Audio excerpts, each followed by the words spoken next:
How's it going, guys? Welcome back to the channel and welcome to a new video. In this video, we're going to be back working on the 2016 Dodge Dart GT.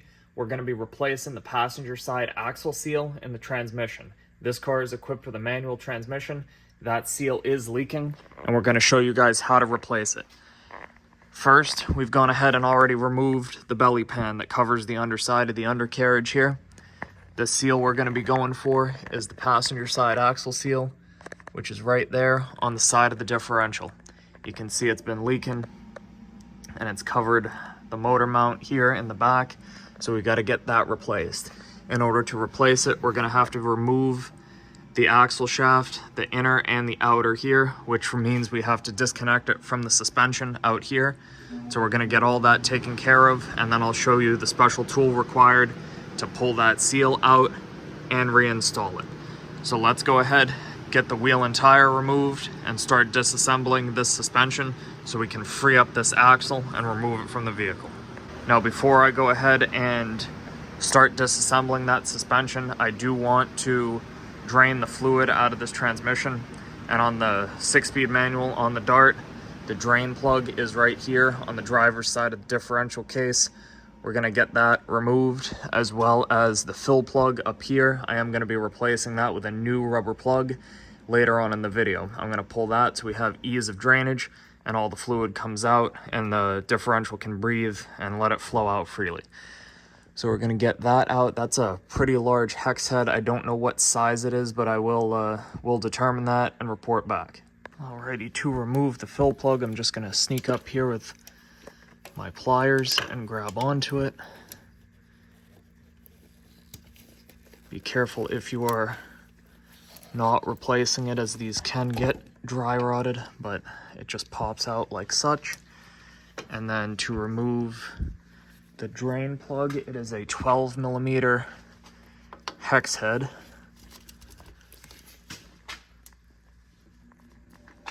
That somebody has really tightened on there.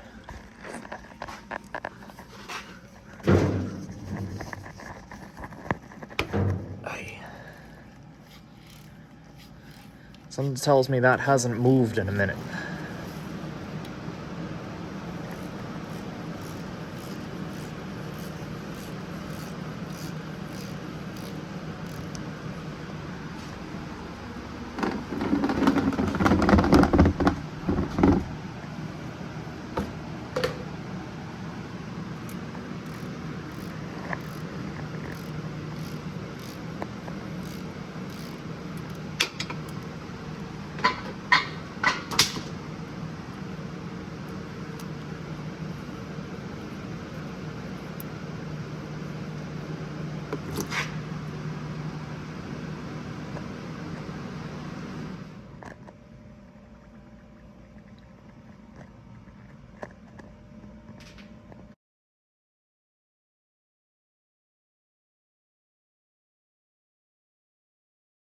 So guys, I've already gone ahead and removed the axle nut from the passenger side axle. You'll need a 36mm socket and an appropriate punch in order to remove the staking from the nut so you can get it off of the axle.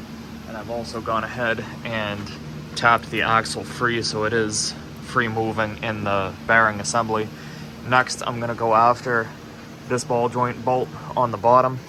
It's a E12 bolt with a 16mm nut.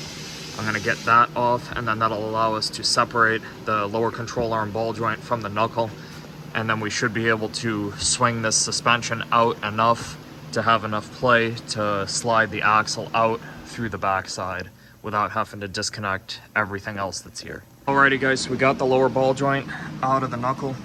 This is the setup I used to get it out. Pry bar of significant size. After removing the bolt and prying down on the arm through the exhaust clamp that I placed around the control arm and braced the front of the car so I don't upset the balance of the car on the lift. And then I was able to pry that down while tapping on it with a hammer to loosen up the joint going into the knuckle. But we got that separated now, and now that all that is out of the way, we have access to get our axle worked out of the back side of the knuckle. So I've already got it loose as I showed you.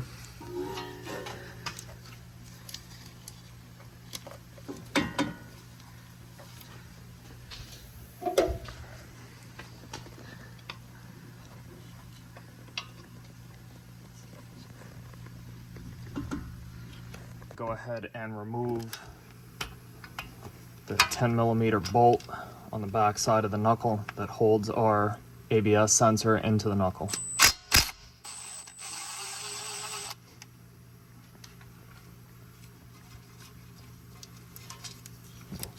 Twist our sensor back and forth a little bit just to make sure it's loose and wants to cooperate and come out, and it does, thankfully. Sensor is out.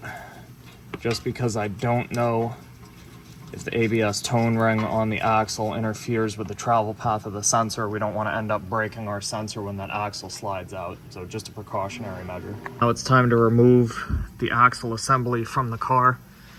I'm going to remove the three 13mm bolts that hold the retainer plate for the intermediate shaft into the car. We got one on the bottom here, and then there's two next to each other on the top, which I'll be able to access from outside here.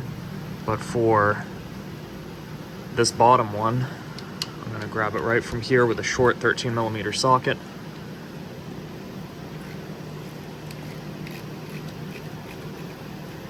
Break that one free, get it out of our way, and then we'll lower the car down and work on those two up top.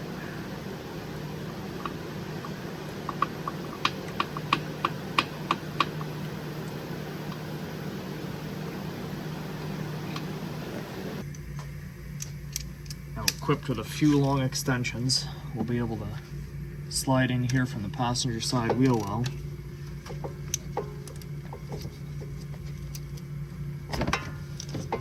Get these two upper axle retainers broken free.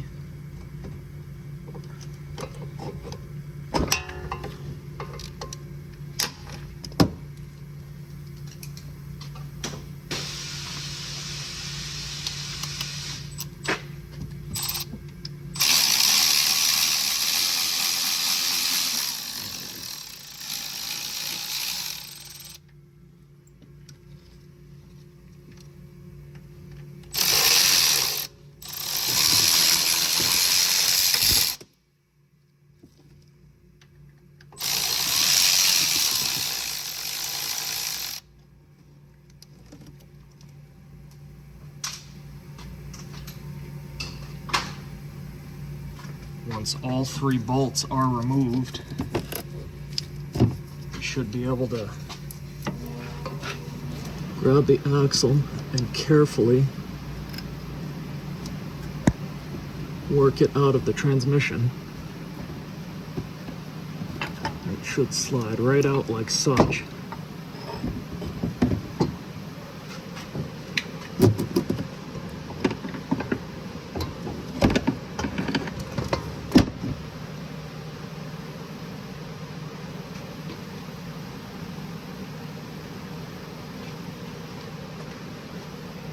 So with that axle out of the way, we have access to our seal that was leaking. And in order to remove that seal, we're going to be using Miller Special Tool 9664. That is this tool I have here.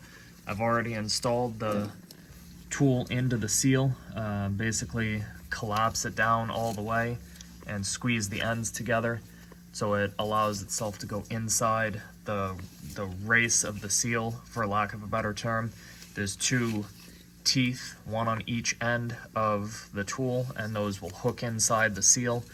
This is a bearing race remover by design, but this is the tool that they tell you to use in order to remove this seal. And I'm just going to attach a standard slide hammer to this puller tool, and I will pull the seal from out here, because as you can see, we have a direct line of sight now inside to our tool right in there. So I'm going to get a slide hammer set up so we can get this thing pulled out, and then we'll start the process of installing the new seal. So I've lightly tightened the special tool into the seal. I'm going to now thread my slide hammer into the tool.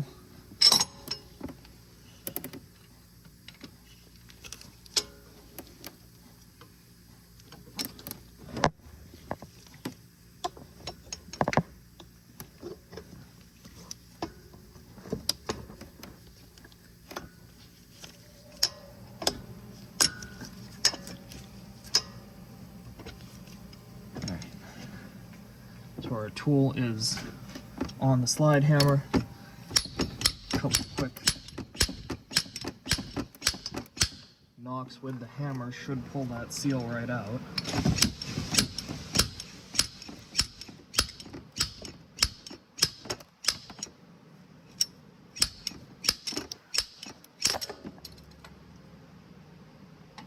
And she wants to fight with us.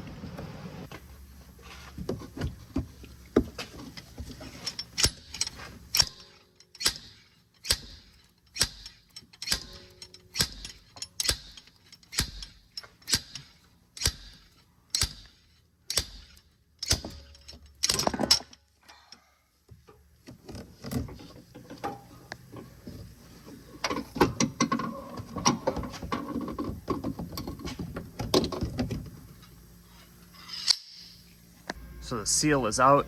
As you can see, the tool reaches on the inside and grabs into the metal part of the seal.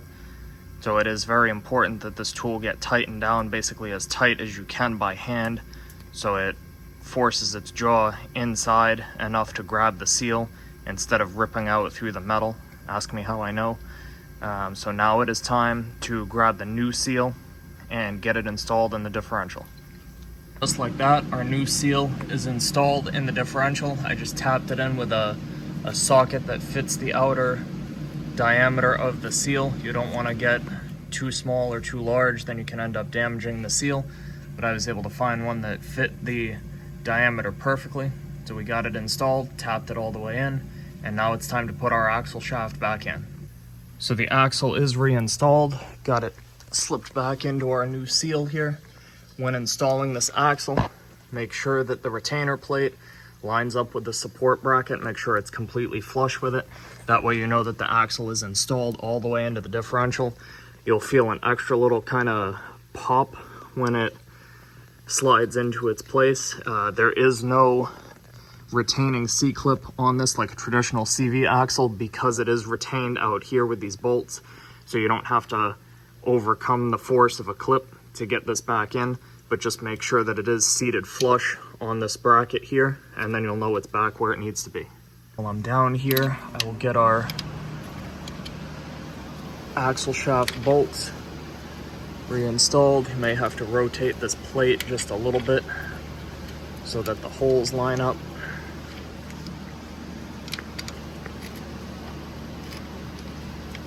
You may have to lift the axle a little bit as well. There we go. And then once you've got one in, that'll set the height for the top two, so you'll just have to rotate this plate forward and backward in order to get both of them lined up properly. Now it's time to fill our transmission. We're going to do that by putting approximately 1.8 quarts of Mopar C-Series manual and dry clutch transmission fluid in the unit, and then we will go ahead and install our new fill plug. Use a standard hand pump like this, which will allow me to transfer the fluid from the bottle into the fill port on the transmission. Before installing our new fluid, we're going to replace our drain plug, well, not replace, but reinstall it and torque it to 18 foot-pounds. Now we're ready to put our pump in our fill hole and return fluid into the transmission. And now it's time to install our new fill plug into the transmission.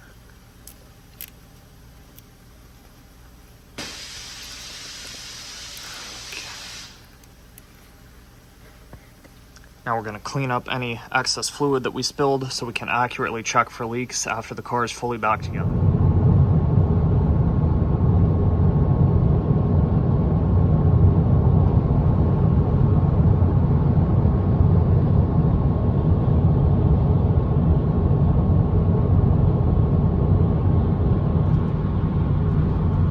The end of today's video. We road tested the vehicle and confirmed that our repair was good and the new seal is not leaking.